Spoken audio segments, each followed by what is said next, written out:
हमारे पुराने जमाने में आज जैसे बड़े बड़े दवाखाने नहीं होते थे।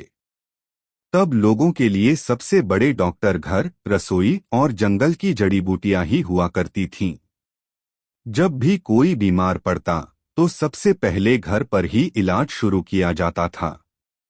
दादी नानी को जड़ी बूटियों की ऐसी समझ होती थी कि आधी बीमारियां वहीं ठीक हो जाया करती थीं। अगर किसी को बुखार आ जाता तो घर में तुरंत देसी इलाज शुरू हो जाता।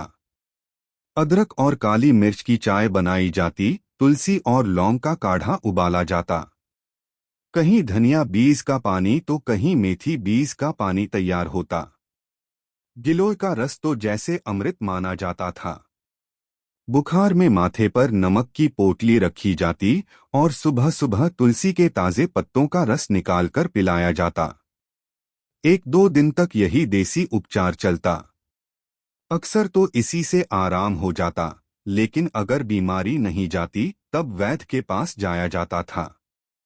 गांव का वैद्य जड़ी बूटियों का सच्चा ज्ञाता होता था।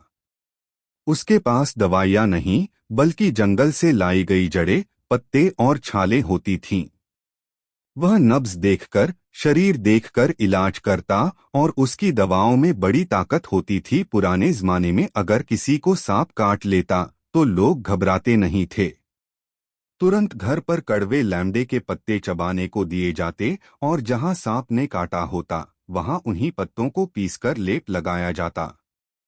ककोड़ा के पत्तों या उसके रस का भी इस्तेमाल किया जाता था। गांव में कभी कभी कोई ऐसा आदमी भी होता था जिसे सांप का विष निकालना आता था। लोग उसे बुला लाते और वह बड़े ध्यान से अपना काम करता।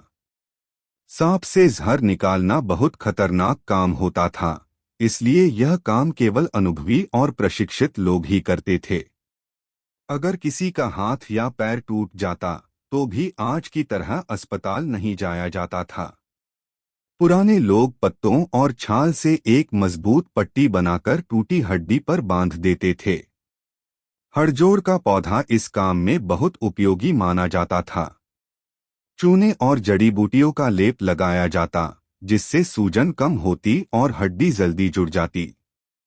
हड़जोड़ न सिर्फ हड्डियों को मजबूत करता था बल्कि जोड़ों के दर्द और सूजन में भी आराम देता था। दर्द की बात करें तो उसके लिए भी देसी नुस्खे थे।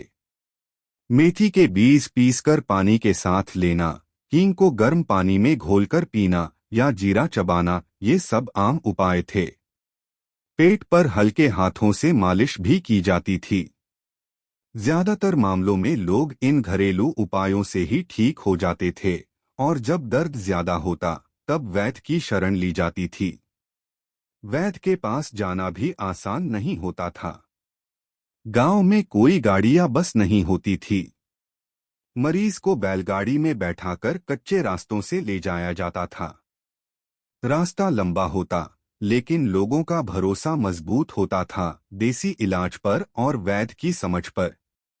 वाकई वह जमाना सादा था, लेकिन समझ से भरा हुआ। तब लोगों का रिश्ता प्रकृति से जुड़ा हुआ था और वही प्रकृति उनकी सबसे बड़ी वैद्य बनकर उनकी रक्षा करती थी।